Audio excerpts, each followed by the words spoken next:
Hello प्यारे प्यारे बच्चों, कैसे हैं आप। मुझे पता है आपको कहानी सुनना अच्छा लगता है, पर क्या आपको मिठाई खाना भी अच्छा लगता है। आप एक दिन हलवाई की दुकान पर जाओ और देखो कौन कौन सी मिठाइयाँ आपको बेहद पसंद है, और अपनी मिठाइयों पसंद की मिठाइयों की एक लिस्ट बना लो। ठीक है, पता चलेगा आपको कौन कौन सी मिठाई पसंद है। जानते हो, आपके जैसा एक बच्चा था, छोटा सा। उसको मिठाई खाना बहुत पसंद था, पर वो मिठाई की दुकान पर काम करता था और उसका मालिक उसको मिठाई नहीं खाने देता था। देखें फिर उस बच्चे ने क्या किया। तो आज हम वही कहानी सुनते हैं, सोमू और मिठाई। 10 वर्षीय सोमू हलवाई की दुकान पर काम करता है। हलवाई तरह तरह की रंग बिरंगी बेहद स्वादिष्ट मिठाइयां बनाता है। ऐसी स्वादिष्ट व खूबसूरत मिठाइयां देखकर किसी के भी मुंह में पानी आ जाए। सोमू का भी मन ललचाता था, परंतु कंजूस हलवाई किसी को एक टुकड़ा भी नहीं देता था, और सबसे पहले पैसे रखवाता था, फिर मिठाई तोलता था। दिन भर काम करने के बाद सोमू के पास बस इतने ही पैसे हो पाते कि वह 2 समय का भरपेट खाना खा ले। चाहकर भी वह मिठाई नहीं खा पाता था, पर उसे मिठाई खाना बहुत अच्छा लगता था। एक दिन हलवाई ने गरम गरम गुलाब जामुन बनाए, और बड़े से कढ़ाई में नरम नरम गुलाब जामुनों को तैरता देखकर पास खड़ा सोमू अपने आप को रोक नहीं पाया। वह हलवाई के वहां से जाने का इंतजार करने लगा। तभी भट्टी में और लकड़ी डालने के लिए हलवाई वहां से उठकर बाहर गया।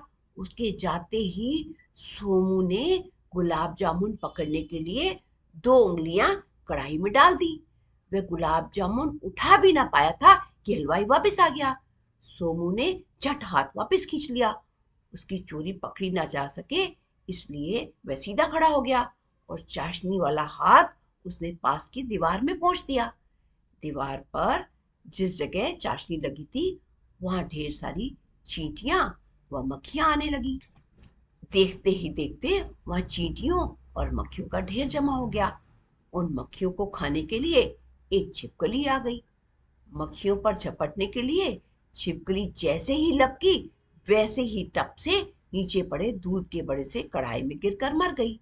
हलवाई ने उस दिन जिस जिसको दूध बेचा, वे सब दूध पीकर बीमार पड़ गए। बात फैलकर पुलिस तक जा पहुंची। पुलिस आई और हलवाई को पकड़ कर ले गई। उसे 3 महीने की सजा हो गई।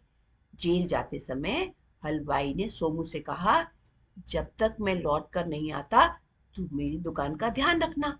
सोमू प्रसन्न होकर बोला, हाँ रखूंगा रखूंगा, परंतु मिठाई जरूर खाऊंगा।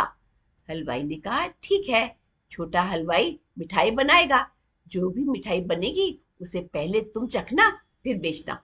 सोमू की सांस रुक गई। घबरा कर बोला, चखना। गले में अटक आई थूक को निकलते हुए उसने मन ही मन सोचा, किसी में छिपकली गिरी हो तो। हलवाई ने कहा, जो तुम सोच रहे हो वैसा नहीं होगा। क्या? क्या मतलब? कैसा नहीं होगा? सोमू ने हकलाकर पूछा। हलवाई ने जवाब दिया, मुझे मालूम है छिपकली कैसे गिरी थी, लेकिन अब वैसा नहीं होगा। क्यों भला? सोमू ने हैरानी से पूछा।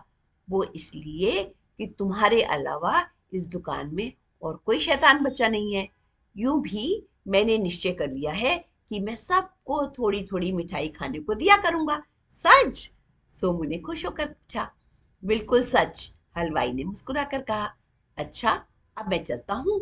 तुम और छोटू हलवाई मिलकर दुकान का ध्यान रखना। हलवाई बोला, हाँ, मैं बिल्कुल ध्यान रखूंगा, मेरा भरोसा करो, अब मैं कोई शैतानी नहीं करूंगा। सोमू ने आश्वासन दिया। और हाँ, तुम्हारे आने का इंतजार भी करूंगा। मेरी गलती के कारण ही तुम्हें यह सजा हो रही है, सोमू ने कहा। नहीं, गलती मेरी ही थी, इसलिए तो मैंने निश्चय किया है कि दुकान में बनी मिठाई सबको थोड़ी थोड़ी चखने को मिलेगी। अच्छा, अब मैं चलता हूँ अपनी गलती की सजा भुगतने, हलवाई ने मुस्कुराकर कहा। और उसके बाद सोमू और छोटा हलवाई आराम से प्यार से दुकान चलाने लगे, और थोड़ी थोड़ी मिठाई सब मिलकर खाते भी थे। ठीक है, और आप भी शैतानी से मिठाई नहीं खाना, ठीक है ना? और अब हम चलते हैं और अगली बार आपके लिए एक और अच्छी सी कहानी लेकर के आएंगे। Bye bye, thank you.